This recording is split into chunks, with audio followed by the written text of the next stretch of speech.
지난 주일에 우리가 분노하는 원인에 대해서 살펴보았고, 또 어떻게 이 분노의 문제를 해결할 것인가에 대해서 하나님의 말씀을 나누었습니다. 한 주간 살아가시면서 여러분 얼마만큼의 분노를 느끼며 살아가셨습니까? 그리고 얼마만큼 그 분노를 잘 다스리셨습니까? 이 분노의 문제가 참 쉽지 않은 문제라는 것을 우리가 깨달으면 깨달을수록, 말씀대로 실천하려고 하면 할수록 어렵다라는 것을 참 많이 느끼게 됩니다. 그래서 오늘도 이 분노에 대해서 하나님의 말씀을 좀 전하고자 하는데요, 분노에 대해서 조금 더 잘 이해하기 위해서 오늘은 분노와 짝을 이루는 부정적인 감정, 또 분노와 관련되어 있는 이 감정들에 대해서 좀 한 4가지 먼저 소개하는 것으로 이 설교를 시작하려고 합니다. 첫 번째는요, 분노와 관련된 감정으로 두려움이라고 말할 수 있습니다. 우리가 분노하는 이유가 있다면 그것은 위협받을 때, 우리가 위협받을 때 우리는 분노하게 됩니다. 내가 가치 있고 소중하게 여기고 있는 그것이 위협당하게 될 때 우리는 분노하지 않을 수가 없는 것이죠. 그래서 지난 시간에 예를 들었던 것처럼 사울이 다윗을 미워하고 분노하면서 죽일 듯이 쫓아갔었던 이유가 무엇입니까? 사실 다윗이 사울의 왕권까지도 노리게 되는 위협하는 존재였기 때문입니다. 사울 안에 다윗을 향한 두려움이 있었기 때문에, 위협한다라는 그 느낌이 있었기 때문에 그를 미워하고 분노하고 있었던 것이죠. 운전에 대해서도 예를 들면, 운전만 하면 갑자기 난폭해지고 갑자기 화를 내고 욕도 하시는 분들 계시지 않습니까? 근데 왜 그렇게 분노하는지 생각해 보셨습니까? 사고 날 것에 대한 두려움 때문일 수 있습니다. 나에게 피해를 줄 수 있으니까 위협감 때문에, 두려움 때문에 우리가 분노할 수 있습니다. 그런데 또 다른 편으로 생각을 해보면 내 영역을 침범당한 느낌이 있기 때문입니다. 감히 내가 가는 길을 가로막아 침범해 가만두지 않겠어 하면서 이렇게 팍 하게 되는 부분이 있는 것이죠. 나를 위협하는 침입자로 느끼게 되기 때문에 분노하게 되는 것입니다. 우리가 가정에서, 일터에서 분노하는 이유도 마찬가지입니다. 나에게 위협을 줄 때, 그래서 내 가운데 두려움이 생길 때 분노하게 되지 않습니까? 그래서 그 일들 때문에 더 어려운 일이 생길까 봐, 안 좋은 결과가 나올까 봐, 그렇게 반복하는 일들로 인해서 우리가 고생하고 고통을 당하게 되고, 그래서 불행해지면 어떻게 하나 라는 두려움이 있을 때 우리는 분노하게 된다는 것입니다. 두 번째는 좌절감인데요, 어린아이를 잘 관찰하면, 요즘에 저희 아이가 이제 만 2살이 되는데 장난감을 가지고 놀다가 갑자기 으앙 하면서 소리를 지르고 분노합니다. 자기 뜻대로 이게 안 된다는 겁니다. 그 책꽂이에다가 책을 딱 꼽는데도 자기 마음대로 이게 안 꽂아지면 으앙 하고 이렇게 분노하면서 이렇게 화를 냅니다. 그러면 제가 이거는 아빠한테 도와달라고 해야 돼. 도와달라고 하면 아빠가 도와줄게. 잘 못 알아듣는 것 같습니다. 근데 어린아이만 그러는 게 아니라 어른들도 마찬가지로 뭔가 원하는 게 있는데 그 원하는 대로 되지 않을 때 좌절감을 느끼고, 그 좌절감 가운데서 분노하더라는 것입니다. 대표적인 말씀이 야고보서 4장 2절의 말씀인데, 여기 영어로 표현이 나오죠. 다투고 싸우는 이유가 무엇입니까? 내가 원하는 것이 있는데 그 원하는 것을 얻을 수 없기 때문이라는 것입니다. 우리가 원하고 있는 것이 있죠. 어떤 사람의 사랑과 존중, 공정한 대우, 재정적인 유익이나 건강이나 뭔가를 원하는 것이 있습니다. 그것이 나에게 너무나도 소중한 것입니다. 근데 그것을 얻지 못하게 될 때, 심지어 나를 방해한다고 느낄 때 우리는 좌절감을 느낄 뿐만 아니라 분노하게 되는 것입니다. 가인을 예를 들 수가 있는데요, 창세기 4장 5절에 보면 가인이 몹시 분노하고 있습니다. 안색까지 변하게 됐는데 그 이유가 무엇이냐면, 동생 아벨과 함께 하나님께 제물을 드렸습니다. 근데 아벨의 제물은 받으셨고 가인과 가인의 제물은 받지 않으셨던 것입니다. 가인은 이름의 뜻이 소유, 얻다, 그러니까 힘이 있다라는 것을 의미하고, 아벨이라는 것은 나중에 전도서를 보면 헤벨로 이렇게 바뀌게 되는데, 수증기, 그 다음에 어떤 입김, 그래서 헛되고 헛되니 모든 것이 헛되다라는 것이 이 헤벨인데, 헤벨과 아벨이 사실은 같은 의미의 이름의 뜻입니다. 그러니까 아무것도 아닌 그 동생의 재물은 받으시고 나처럼 힘있고 존경받는 가정에서 가장 귀한 나의 재물을 받지 않으셔? 기대했는데 기대한 결과가 오지 않고 실망하고 좌절하게 될 때 분노하게 된 것입니다. 그러니까 내가 원하는 게 있는데 원하는 것을 얻지 못하게 될 때, 그리고 그것을 방해하는 세력이 있다라고 생각이 들 때는 심지어 가장 가까운 형제, 가장 가까운 가족조차도 방해물로 여기게 됩니다. 그래서 방해물은 어떻게 해야 돼요? 치우고 제거해야 되는 거죠. 그래서 아벨을 그런 경쟁 상대로 여겼을 뿐만 아니라 분노하면서 그를 때려서 죽이는 살인까지 행하는 것을 볼 수가 있습니다. 결국에는 원하는 것이 있는데 그것을 얻지 못하는 좌절감에서 나오는 분노라고 할 수 있는 거죠. 학자들이 연구를 했는데 사이코패스들이 이 분노 조절이 안 되지 않습니까? 무엇에 대해서 분노하는가 봤더니 위협감, 이 두려움에 대한 부분은 별로 반응을 하지 않더래요. 뇌가 어디에 반응하냐 하면 좌절감, 내 뜻대로 내 계획대로 되지 않을 때, 겉으로 봤을 땐 평상시에 봤을 때는 멀쩡한 사람이에요. 정상적인 사람처럼 보이지만 그의 뜻이 좌절됐을 때는 말할 수 없는 분노로 악한 일을 행하게 되는 것을 보게 된다는 것입니다. 이런 극단적인 상황뿐만 아니라 우리의 인생 가운데서도 마찬가지죠. 가정생활에서도 일터에서도 마찬가지로 내가 원하는 것이 있는데 그것이 이루어지지 않을 때, 남편으로서 아내로서 내가 이 정도는 가질 수 있다는 건 권리라고 주장하고 내 욕구를 채워달라고 요구하는데 그 욕구를 채워주지 않으면 그렇게 분노하게 되는 모습들이 우리 가운데 나타나게 된다라는 것입니다. 그래서 우리 가운데 원하는 것이 있고 기대감이 클수록 사실은 좌절감도 크고 결국엔 분노도 커지는 법입니다. 세 번째는요, 슬픔이라고 말할 수 있습니다. 슬픔은 상실에 대한 감정입니다.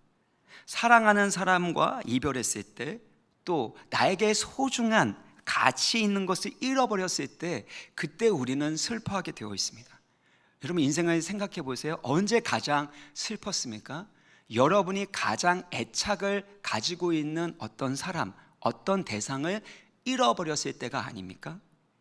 결국에는 우리 가운데 슬픔이 밀려온다는 것은, 그만큼 슬퍼한다는 것은 내가 그 대상에 대해서 이만큼 애착관계를 가지고 있었다는 겁니다. 그 애착관계가 건강한 애착관계이던 건강하지 못한 애착관계이던 결국엔 애착관계의 정도에 따라서 우리는 슬퍼하게 되고, 슬퍼하게 될 때 분노하게 되는 것을 보게 됩니다. 그래서 이런 말이 있죠. 슬픔이 바깥으로 표출되면 분노가 되고 안으로 계속해서 쌓이기만 한다면 우울감이 된다라는 거죠. 우리가 슬픔이 있는데 그 슬픔이 분노로 표출이 되는 거죠. 근데 마음속에 계속해서 끌어안고 해소하지 못하게 된다면 그것은 우울감이 된다라는 것입니다. 성경에서는 슬픔 가운데 분노하는 장면을 많이 찾아볼 수 있습니다. 근데 특별히 예수님께서 이 슬픔 가운데 분노하셨다는 것입니다. 요한복음 11장 33절을 보면 예수님께서 나사렛의 죽음 앞에서 눈물 흘리고 슬퍼하는 마리아와 유대인들을 보셨습니다. 그들의 슬픔과 우는 것을 보시고 심령의 비통이 여기셨는데, 비통이 여기셨다라는 말은 분노하다, 격분하다라는 뜻입니다. 그러니까 예수님은 슬픔을 느끼셨을 뿐만 아니라 그래서 함께 눈물 흘리시면서 격분하고 계시는 것을 볼 수 있습니다.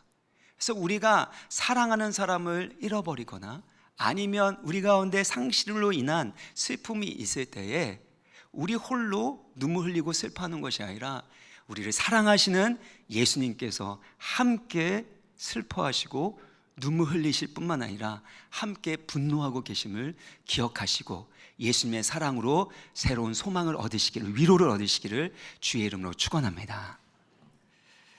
네 번째는요, 수치심입니다. 모욕감과 불명예 가운데서 우리는 분노하게 됩니다. 달콤한 인생이라는 영화가 있는데 저는 사실 이 영화를 끝까지 보지는 않았습니다. 그런데 패러디한 이 영화 장면이 너무나도 유명해요. 그래서 제가 잘 알고 있는데, 강 사장이라는 사람이 이 선우라는 부하를 죽이려고 합니다. 나중에 이제 선우가 이 강 사장 앞에 나타나서 그렇게 질문을 하는 것이죠. 말해봐요. 저한테 왜 그랬어요? 그러자 여러분 유명한 말이 있습니다. 이겁니다. 넌 나에게 모욕감을 줬어. 여러분 들어보셨죠? 이 모욕감을 느꼈기 때문에, 수치심을 느꼈기 때문에 결국엔 그 부하를 죽이려고 할 정도로 그만큼 분노했음을 알 수 있습니다. 우리나라는 수치와 명예의 문화권입니다. 사실 성경에 나와 있는 이 문화 또한 사실 수치와 명예의 문화거든요. 그래서 동양권이기 때문에 비슷한데요. 그래서 남자들에게 있어서는 수치심과 모욕감, 명예와 존경, 이것이 너무나도 중요한 테마이고, 그것에 따라서 예민하게 반응하고 분노하게 되는 것을 우리는 보게 됩니다. 대표적인 예가 페르시아의 아하수에르 왕인데, 영화 300에 등장했었던 크세르크세스 이 왕이 바로 아하수에르 왕입니다. 큰 술판을 벌여놓고 수익 기운이 올라온 상태에서 이제 자기 아내를 자랑하고 싶었습니다. 왕후 와스티가 있었는데 너무나도 용모가 빼어나고 아름다웠기 때문에 그녀의 용모를 자랑하고 싶어서 아내를 불렀는데, 아내가 몹시 싫어하면서 거절을 하는 겁니다. 학자들이 얘기하는 것은 당시에 그렇게 사람들 앞에 보이는 이들은 첩이나 하는 이들이었지 왕후는 하는 일이 아니었다, 뭐 이런 해석이 있습니다. 그러니까 이 여인 입장에서는 내가 왕후이지 첩이야? 라고 하면서 어쩌면 수치심을 느꼈고 모독감을 느꼈을지도 모릅니다. 그리고 나서 싫어하면서 거절을 했더니, 그 다음에 아하수에르 왕의 이 반응이 무엇이냐면, 이게 중요한데요, 에스더 1장 12절을 보면 어떻게 해요? 왕이 진노하여 마음속에 불붙듯한 그 분노가 일어나게 됩니다. 그래서 결국에 이 와스티를 왕후에서 폐위시키게 됩니다. 근데 그 이유가 무엇이냐면요, 에스더 1장 17절 이유를 보면, 왕후의 행위의 소문이 다른 여인들에게 전파가 되면 그들이 남편을 멸시할 것이다. 그동안에 여인들이 억눌려 놨던 그런 마음에 있는 상처들, 분노들을 갑자기 터뜨리기 시작할 것이다. 그러면 큰일 날 것이니까 그런 두려움 가운데 결국에는 왕후를 폐위시키는 일을 하게 됩니다. 왕이 내리는 이 결정이 결국엔 무엇 때문이에요? 두려움 때문에, 또 그가 겪었던 수치심, 모욕감 때문에, 또 본인이 원한 것을 들어주지 않은 그것에 대한 좌절감 때문에 그렇게 분노하고 있는 것을 볼 수 있습니다. 이처럼 두려움, 좌절감, 그리고 슬픔과 수치심, 이런 감정들이 1차적 감정이 됩니다. 분노와 함께 복합적으로 일어나게 되는데, 원래는 그 1차적 감정들이 올라오고 그것에 따라서 2차적으로 분노가 일어나게 된다라는 것을 우리는 알 수 있습니다. 그래서 우리 안에 있는 이 부정적인 감정들을 잘 풀고 다스리는 것이 무엇보다도 중요한데요, 26절의 말씀입니다. 우리 같이 한번 읽겠습니다. 시작. 분을 내어도 죄를 짓지 말며 해가 지도록 분을 품지 말고. 여기는 앞에 있는 분과 뒤에 있는 분이 다르다라고 말씀드렸습니다. 뒤에서 해가 지도록 분을 품지 말라는 것은 원한, 보복과 관련된 분노를 의미하고 있습니다. 그러니까 우리 안에 분노의 감정들, 부정적인 그 감정들이 잘 처리되지 않고 쌓이게 되면 어느 순간에 이것이 폭발하게 될 때 보복하려는 듯이, 원한을 갚으려는 듯이 분노하게 된다는 것입니다. 우리가 분노하게 될 때 그 사건 때문에 분노한 일은 거의 없습니다. 모두 다 복합적으로 그동안에 쌓였던 부정적인 경험이나 감정들, 해소되지 않은 분노가 쌓여서 결국엔 터져나오게 되는 것이죠. 그래서 그런 말 하지 않습니까? 별거 아닌데 왜 화를 내? 별거 아닌데 왜 화를 내? 객관적으로 보면 진짜 별거 아닌데 그 일만 말하는 게 아니라고, 이거죠. 그동안의 감정이 쌓였기 때문에 결국에는 폭발하듯이 나오게 되는 것입니다. 그래서 감정이라는 것, 분노라는 것은 단순하게 우리 안에 있는 그 사건만이 아니라 그동안에 쌓여있는 부정적인 감정들, 해소되지 않는 그 분노들이 쌓여서 폭발하듯이 그렇게 나오게 된다는 것을 이해해야 합니다. 그리고 그 과정 가운데 27절을 보면 마귀가 틈타게 된다고 말합니다. 그러니까 분노라는 것이 관계적인 문제, 감정적인 문제일 뿐만 아니라 영적인 문제라는 거예요.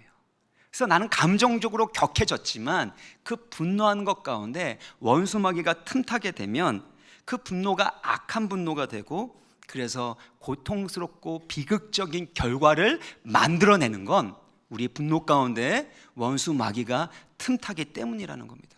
그래서 단순하게 분노는 그냥 관계, 정서, 감정의 문제라고 생각하면 안 되고 영적인 문제로 이해하시고 풀어가셔야 한다는 것입니다. 그럼 어떻게 이 분노의 문제를 치유하고 다스릴 수 있을지 말씀을 드릴 텐데요, 첫 번째는 반대 정신으로 선한 말, 은혜로운 말을 해야 합니다. 책 중에 분노도 습관이다라는 책 제목이 있습니다. 그 책을 쓴 저자가 이렇게 말합니다. 화는 내면 낼수록 습관이 된다. 화는 내면 낼수록 습관이 된다. 보통 사람들은 화가 쌓이면 화병이 되기 때문에 어떻게든 발산하려고 하는 겁니다. 그리고 나는 뒤끝이 없다라고 말할 수도 있는 거죠. 근데 과학적인 연구에 따르면 그것은 맞지 않는다라고 합니다. 분노를 표현하면 분노가 줄어들 것 같은데 오히려 더 쌓이고 분노에 대한 역치가 낮아져서 나중에는 사소한 일에도 화를 내게 된다라는 것입니다. 우리의 감정이 뇌 안에 굳어진 습관과 같다라는 겁니다. 그래서 뇌는 유익한 것을 선택해야 되는데 유익한 것을 선택하는 것이 아니라 익숙한 것, 반복되는 것을 선택하게 되어 있기 때문에 분노를 내면 낼수록, 화를 내면 낼수록 그것이 습관이 되고 화낼 상황에서 참지 못하고 그것을 터뜨리게 된다는 것입니다. 그래서 저자는 분노는 또 다른 분노를 낳는다, 화는 내면 낼수록 습관이 된다라고 주장합니다. 그 저자의 주장에 사실 저는 맞는 일리가 있는 말이라고 생각합니다. 왜냐하면 우리 주변도 보면 화내는 사람이 또 화냅니다. 그리고 화를 자주 내는 사람이 화를 더 크게 내는 것을 볼 수가 있는 것이죠. 그래서 화는 표출하는 것이 아니라 그것은 버려야 하는 것이라고 성경은 말씀하고 있어요.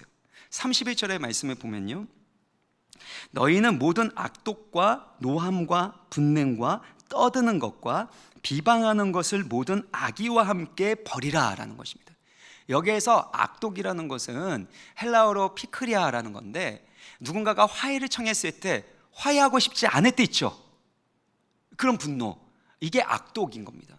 이 원한과 증오의 상태인데, 이것을 히브리서 12장 5절을 보면 어떻게 번역이, 똑같은 단어인데 어떻게 번역을 했냐면 쓴뿌리로 번역을 했습니다. 그래서 너희 가운데 쓴뿌리가 나서 많은 사람을 더럽게 한다라는 표현을 할 때 그 쓴뿌리가 바로 화해하기를 거부하는 악독, 원한, 이것을 의미하는 겁니다. 이런 쓴뿌리, 악독이 있게 되면 어떻게 돼요? 노함과 분냄이 있는 거죠. 그리고 떠든다라는 건 큰 소리를 지르면서 말다툼하는 것, 이게 떠드는 것이고, 그리고 분노하게 되면 다른 사람을 멸시하고 결국에는 비방하는 쪽으로 나가게 되는 거 아닙니까? 이것들과 함께 모든 악의를 버리라고 말씀하고 있는 거예요. 그러니까 분노는 버려야 할 것이라는 겁니다. 우리 가운데 분노가 일어날 때 어떻게든 표출하고 해소해야 되겠다라는 것이 아니라, 먼저는 분노가 일어날 때는 그것을 통제하기가 어렵기 때문에 악한 분노로 계속해서 번질 때의 가능성이 높기 때문에 그 모든 것들은 버리는데 악의와 함께 버려야 된다는 거예요. 달라스 윌러드가 이 악의에 대해서, 상대방에게 악을 행하려는 의도에 대해서 이렇게 말합니다. 분노에는 그들을 해치려는, 적어도 그런 일을 시도하려는 의지가 포함된다. 정도를 불문하고 모든 분노에는 어느 정도 악의가 들어있다. 상대가 나에게 분노할 때 언제나 상처가 되는 이유는 여기에 있다. 그러니까 모든 분노는 사실 어느 정도의 악의를 포함하고 있다는 것입니다. 처음에는 사랑의 의도로 갔지만 그것들이 점점 분노로 치밀어 오르게 되면 그 사람에 대해서 악한 의도를 품게 되고, 그래서 상처를 주게 된다는 것입니다. 근데 여기에서 우리가 생각해야 될 것은, 내가 분노한다는 건 결국엔 뭔가가 잘못되었다는 거거든요. 부당하다는 겁니다. 옳지 못하다는 겁니다. 뭔가가 잘못되지 않았으면 분노할 일이 없습니다. 근데 뭔가가 잘못되었고 부당하고 옳지 못한데 그것을 바로 잡으려고 할 때 우리가 분노하는데 그 기준이 어디 있냐는 겁니다. 그 기준이 나의 생각에, 나의 가치관에 있다라는 것입니다. 그래서 내 기준으로, 내 판단으로 그것을 결국에는 결정을 하고 분노하게 되는 것이 이 분노의 치명적인 위험성이라는 것입니다. 가인이 몹시 분노했었던 이유도 마찬가지입니다. 창세기 4장 6절에서 7절을 보면은요, 하나님께서 가인에게 이렇게 질문하시죠. 내가 분하여 함은 어찌 됨이며 안색이 변함은 어찌 됨이냐. 요나에게 물으셨던 것처럼 너가 왜 분노하고 있느냐, 너의 얼굴색이 변하는 이유가, 원인이 무엇이냐라고 질문하시는 겁니다. 그러니까 성령 하나님께서 계속해서 우리가 분노하게 될 때 질문하시는 거예요. 너가 지금 분노하고 있는데 분노하는 이유가 뭐냐, 뿌리가 무엇이냐, 그것이 하나님 앞에서 옳으냐 아니면 너가 보기에 옳으냐, 이 질문을 계속해서 하시는 거죠. 근데 가인은 이 하나님의 질문을 받지 않습니다. 자기 마음대로 자기 원하는 대로 행동합니다. 이 7절의 뒤에 보면은요, 선을 행하지 아니하면 죄가 문에 엎드려 있느니라. 죄가 너를 원하나, 여기서 원한다라는 건 죄가 너를 지배하려고 하지만 너는 죄를 다스려라 라는 겁니다. 하나님이 그 분노의 이유를 깨닫게 하시고 그것을 이길 수 있도록 말씀하심에도 불구하고 가인은 내가 옳습니다, 하나님 당신이 틀립니다, 이런 주장 가운데서 결국에는 어떻게 되냐면 아벨, 자기의 동생을 죽이는 일까지 행하게 됩니다. 그래서 악한 분노의 밑바닥에는 내 기준, 내가 옳아, 당신이 틀렸어 라는 교만과 자기 의로움이 있다는 것을 우리는 기억해야 됩니다. 그러다 보니까 모든 분노에는 어떻게 돼요? 죄성을 가지고 있는 자기중심적인 우리 인간이 분노하게 되면 거기에는 악의가 포함될 수밖에 없는 겁니다. 그래서 악의가 생길 때마다 그 악의를 버리고 분노도 버리고 해야 될 것이 있는데요, 무엇입니까? 29절인데요 29절을 같이 읽겠습니다. 시작. 무릇 더러운 말은 너희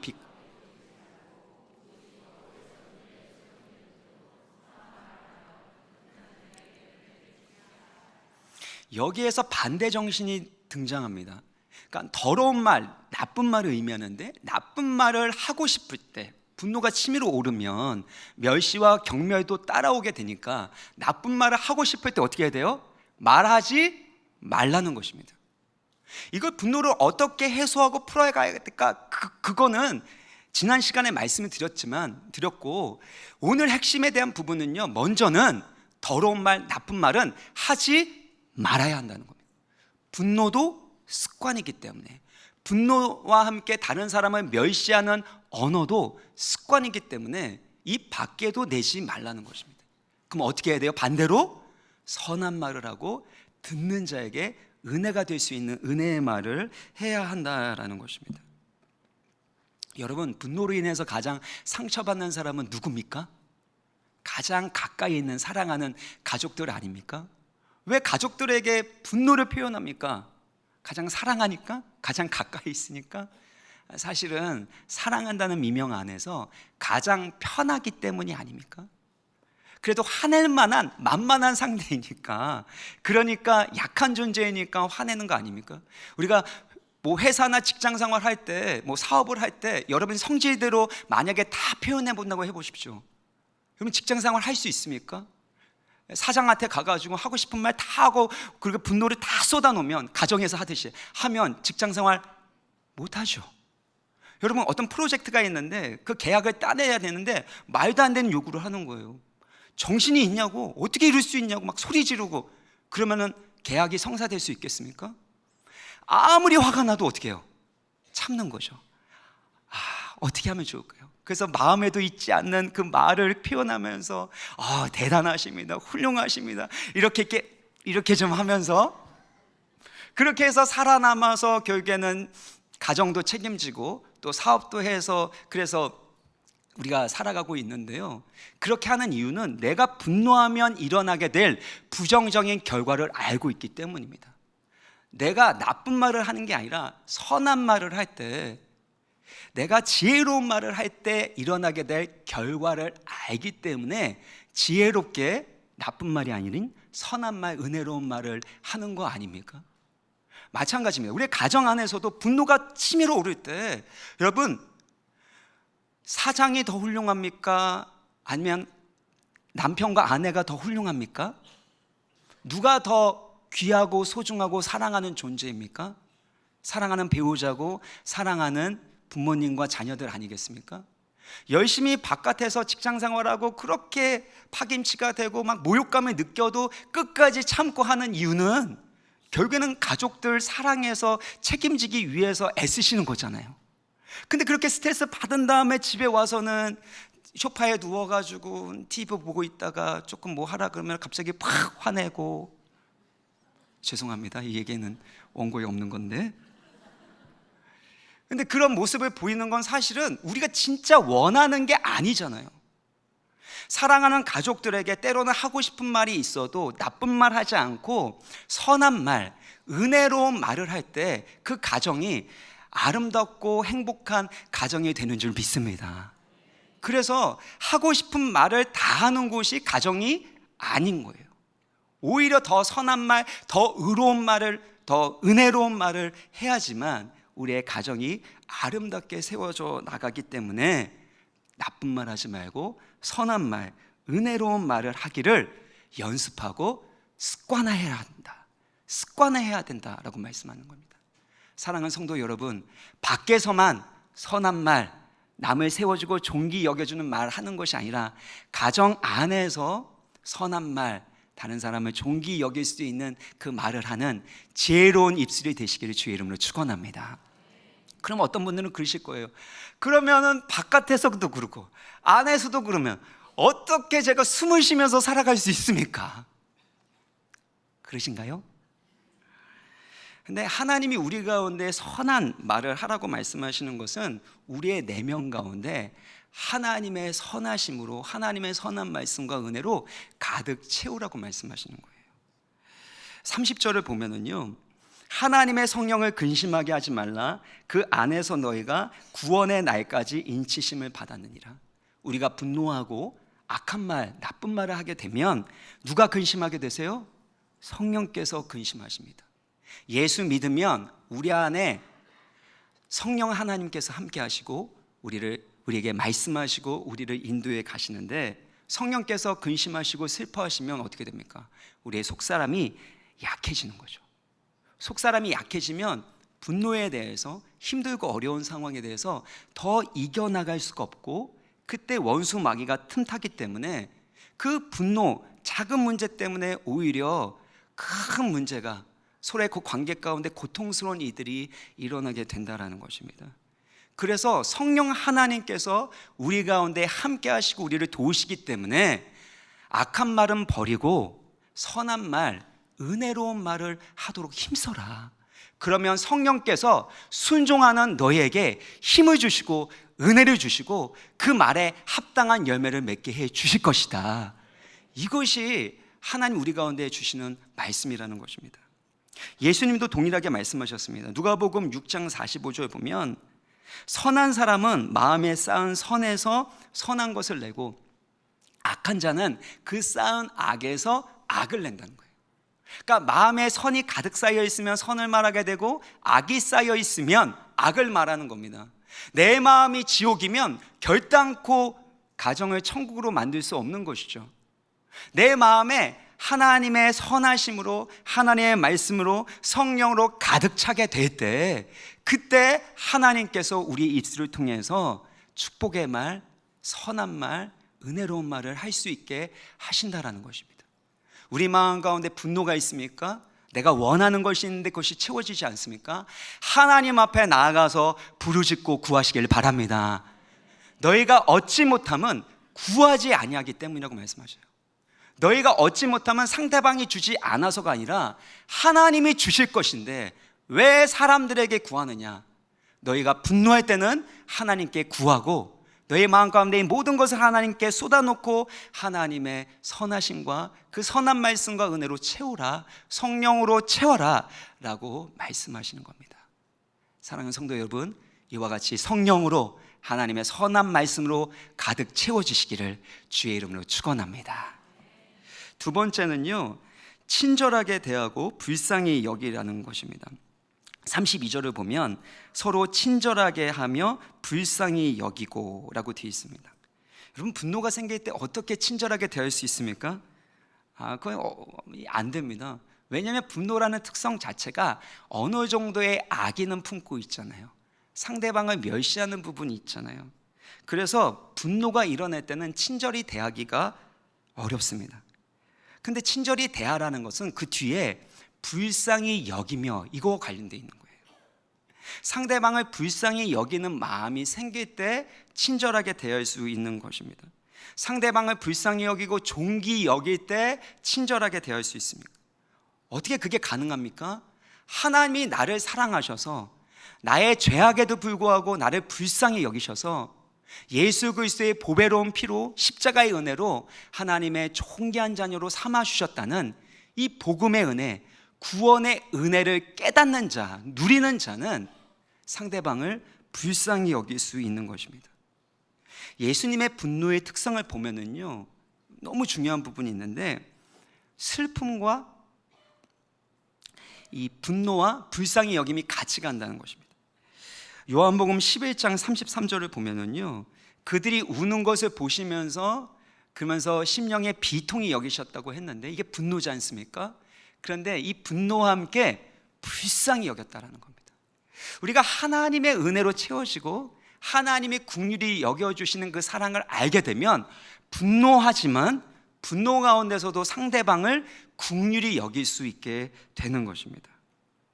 야고보서 2장 13절을 보면 긍휼을 행하지 아니하는 자에게는 긍휼이 없는 심판이 있으리라. 긍휼을 받았으니 긍휼을 행하는 것이 당연한데 긍휼을 받았음에도 불구하고 긍휼을 행하지 않는다라는 건 그 하나님의 긍휼, 사랑을 받은 자답지 못하다라는 것을 의미하고 있습니다.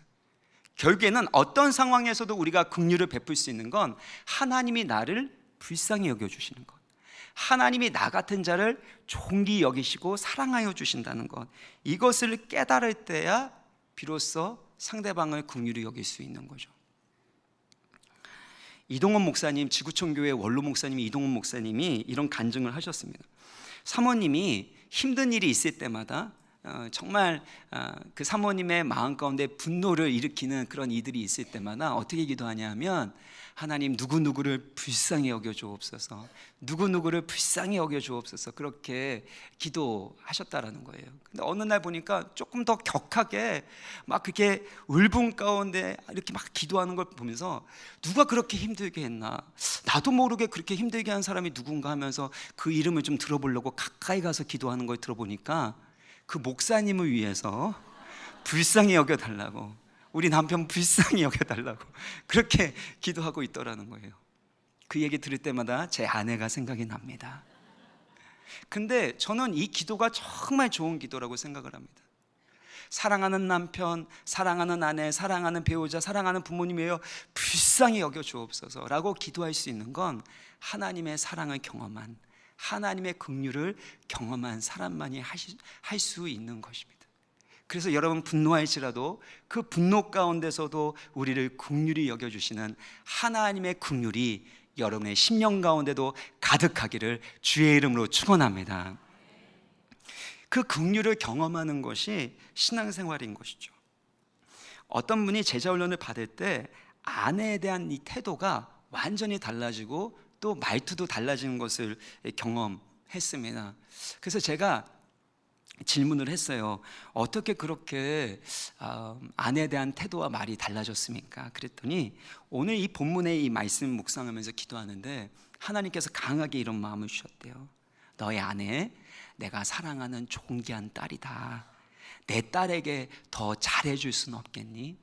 내 딸을 더 존귀하게 여겨주고 긍휼히 여겨줘라. 그 말씀을 하셨다는 거예요. 그 전까지만 해도 내 아내라고 생각하고 내 아내가 이것 좀 해줬으면 좋겠고 이 부분이 바뀌었으면 좋겠고 나를 좀 인정해주고 위로해줬으면 좋겠다는 생각으로 가득 찼었는데 이제는 다르게 보인다는 거예요. 하나님의 존귀한 사랑받는 딸이다. 그러니까 더 존귀히 여겨주고 더 긍휼히 여겨줘야 되는구나. 이것을 깨닫게 되고 실천하면서 달라지게 됐다는 겁니다. 사랑하는 성도 여러분, 그 집사님이 받았던 하나님의 음성이 여러분을 향한 하나님의 음성 아닙니까? 하나님의 존귀한 아들이고 딸입니다. 여러분의 배우자, 여러분의 부모님이기 전에 하나님의 존귀한 사랑하는 아들과 딸입니다. 더욱더 사랑하시고 긍휼히 여기시고 존귀히 여기시기를 간절히 소망합니다. 마지막으로 용서하고 용납하는 겁니다. 하나님의 진노하심에 맡기는 것인데요, 분노를 다스릴 때 핵심 포인트는 원한을 갚으려고 하지 않는 겁니다. 보복하려는 그 분노를 갖지 않는 것입니다. 그런데 이게 계속해서 분노가 쌓이다 보면 보복하고 싶은 마음이 생기게 되어 있습니다. 이게 문제인 겁니다. 이것이 치유되기 위해서 필요한 것이 있는데 바로 용서입니다. 32절을 다시 한번 읽겠습니다. 시작. 서로 친절하게 하며 불쌍히 여기며 서로 용서하기를 하나님이 그리스도 안에서 너희를 용서하심과 같이 하라. 용서는 잘못된 일을 그냥 넘어가는 게 아닙니다. 없던 일로 하겠다는 것도 아닙니다. 잘못된 행위를 직면하고 그 잘못된 일로 인해서 내가 받은 상처들, 그리고 내가 겪었었던 부정적인 감정들, 이 모든 것들을 인정하고 직시하는 것입니다. 그러나 그것에 대해서 내가 보복하지 않겠다라는 겁니다. 내가 보복하지 않겠다는 그 용서, 그래서 그것들을 떠나보낼 수 있는 것이 용서입니다. 주님께서 우리를 용서하셨기 때문에 그래서 우리는 죄의 형벌과 정죄로부터 자유케 된 거 아닙니까? 마찬가지입니다. 우리가 용서하면 내가 처벌하지 않겠다는 겁니다. 근데 주님이 나를 용서하셨기 때문에 용서하는 게 정말 은혜 가운데는 잘 되지만 안 될 때가 있어요. 여러분, 용서의 핵심은요, 내가 갚으려고 하는 게 아니라 하나님이 갚아주시도록 맡겨드리는 것입니다. 로마서 12장 19절 말씀 같이 읽겠습니다. 시작. 네, 사랑하는 자들아, 너희가 친히 원수를 갚지 말고 하나님의 진노하심에 맡기라. 기록되었을 때 원수 갚는 것이 내게 있으니 내가 갚으리라고 주께서 말씀하시니라. 우리 가운데 이 분노가 치밀어 오를 때 원수를 갚고자 하는 마음이 생깁니다. 사랑하는 관계에서도 마찬가지입니다. 나한테 이렇게 했어? 당신도 좀 당해봐. 다시는 못하도록 내가 해줄게. 내지는 아니면 상상 속으로도 이렇게 안 좋은 것을 생각하는 것도 복수의 일환입니다. 아주 소극적인 소심한 복수인 거죠. 사람이 분노하게 될 때 그것이 쌓이면 우리 가운데는 크고 작게 복수하려고 하는 마음이 생기게 되어 있습니다. 심지어 사랑하는 가족들 사이에서도 내가 남편으로서 이거 이제 못 해줘, 아내로서 이제 안 해줄 거야, 내가 부모로서 이제 안 해줘, 이런 게 다 사실은 복수의 모습인데요, 이것들을 풀어버리는 것이 용서예요. 어떻게 가능해요? 너희가 친히 원수를 갚지 말고 어디에 맡기라고? 하나님의 진노하심에 맡기라는 거예요. 누가 분노하고 계십니까? 하나님이 분노하고 계시는 거예요. 사랑하는 자녀들이 압제당하고 고통당하고 부조리한 가운데 고통하고 있는 걸 봤을 때 하나님 아버지가 가만히 있지 않는다는 겁니다. 하나님이 분노하시고 반드시 갚아주신다는 것입니다. 그래서 우리가 하나님께 맡겨드리는 용서를 하면 어떻게 해주세요? 하나님이 갚아주시는 거죠. 우리는 자꾸 복수는 나의 힘이다, 그것을 에너지로 삼는데 아니요, 복수는 하나님의 것인 줄 믿습니다. 하나님께 맡겨드리면 하나님이 갚아주시는 거예요. 여러분, 지금 떠오르는 사람이 있습니까? 분노가 치밀어 오르게 하는 사람이 있습니까? 그 사람을 용서하시기를 간절히 소망합니다. 하나님께 맡기면 하나님이 갚아주시는 거예요. 가정에서도 마찬가지입니다. 여러분, 용서해야 됩니다. 가정은 용서할 일이 많아야 됩니다. 부부관계 안에서 아니면 가정 안에서 이런 말 하죠. 용서할 일을, 잘못했다고 말할 그 일을 왜 해? 미안하다면 다야, 미안할 일 하지 마. 이건 뭐냐면 긍휼이 없다는 겁니다. 용서하지 않겠다는 거예요. 사랑하는 여러분, 정말 하나님이 기뻐하시는 성숙한 가정은 용서의 일이 적어지는 것이 아니라 더욱더 풍성한 용서와 용납이 있는 사랑의 가정인 줄 믿으시길 바랍니다. 그러면 거기 안에서 회복이 되고 성장이 되는 것이에요. 그리고 그 가운데서 있어야 될 건 용서예요. 주님께서 우리를 용서하신 것처럼, 하나님이 우리를 사랑하셨기 때문에 우리 죄를 용서하신 것처럼 서로 용서하는 것이고, 그 가운데는 어떻게 해야 돼요? 하나님의 진노하심의 선한 손길에 다 맡기는 겁니다. 사랑하는 남편, 사랑하는 아내, 사랑하는 자녀들, 하여튼 이루 말할 수 없는 모든 것들 다 하나님 앞에 다 맡겨야 돼요. 저도 하나님께 얼마나 많이 맡기는지 모릅니다. 하나님 갚아주십시오. 어떤 분들은 이렇게 얘기하더라고요. 하나님께 그렇게 갚아달라고 맡겨드리면 하나님이 진짜 갚아주시면 어떡하냐고, 두려워서 그렇게 못하겠다고. 그러면서 남편을 미워하고 아내를 미워하고 가만두지 않을 거야 하면서. 근데 우리가 용서하고 다 맡겨드리면 더욱더 사랑할 수 있는 거죠. 더욱더 인내하고 섬길 수 있고 하나님이 갚아주시는데, 하나님이 훨씬 더 우리보다 선하시고 지혜로우신 분이신 줄 믿으시기 바랍니다. 우리가 갚아달라고 다 갚아주지 않으세요. 가장 좋게 최고의 멋진 배우자로 만들어주실 줄 믿습니다. 아니, 내가 그렇게 변화될 줄 믿습니다. 그래서 상대방과 싸우지 마시고 하나님께 다 맡겨드림으로 말미암아 하나님의 갚아주시는 은혜와 은총을 누리시길 바랍니다. 어떤 분들은요, 언제까지 용서해야 돼요? 내가 목사님 수십 번 용서했는데 또 화가 납니다. 언제까지 용서해야 됩니까? 분노가 가라앉을 때까지 계속해서 용서하는 겁니다. 그래서 용서가 1등 권세예요. 왜냐하면 하나님께 맡겨드리고 용서한다는 건 하나님이 더 많이 갚아주시는 거예요. 100번 용서하면 100번 하나님이 갚아주시도록 기도하는 것이고, 하나님이 100번 갚아주실 줄 믿습니다. 그래서 용서가 1등 권세인 겁니다. 시간이 벌써 이렇게 됐습니다. 주여, 우리 같이 이 말씀 붙들고 찬양하고 같이 기도하고 이후에 세례식을 하도록 하겠습니다. 같이 우리 보소서 주님 나의 마음을 같이 찬양하면서 주님 마음 내게 주소서 우리의 마음을 드리면서 기도합니다.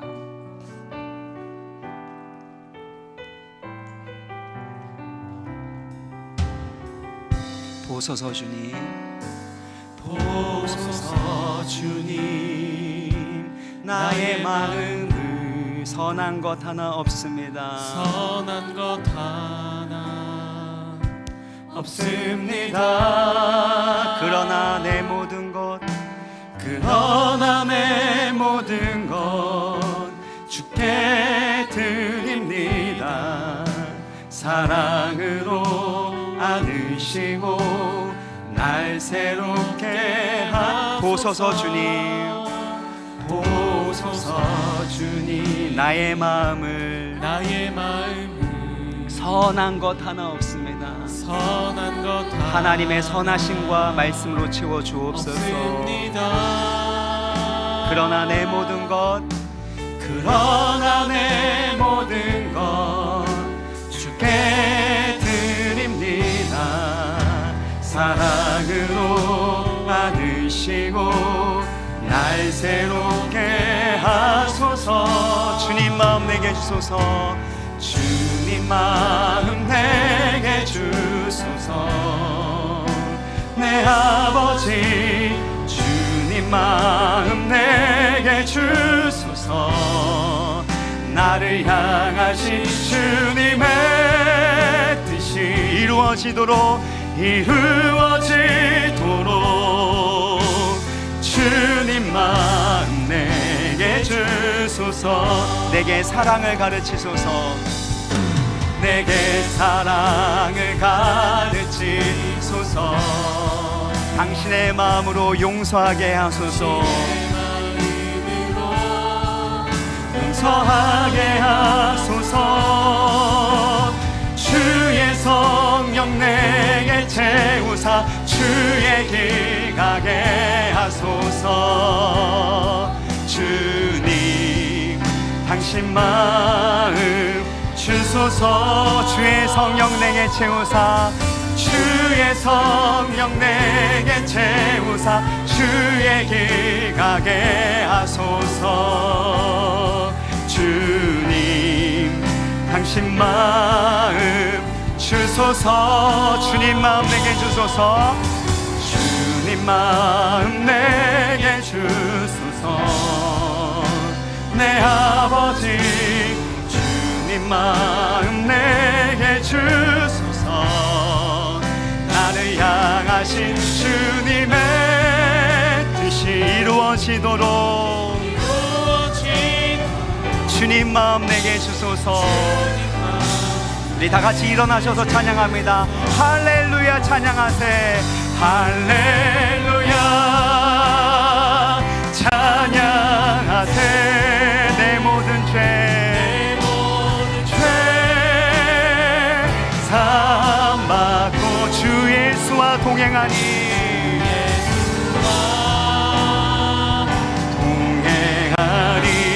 그 어디나 할렐루야 찬양하세.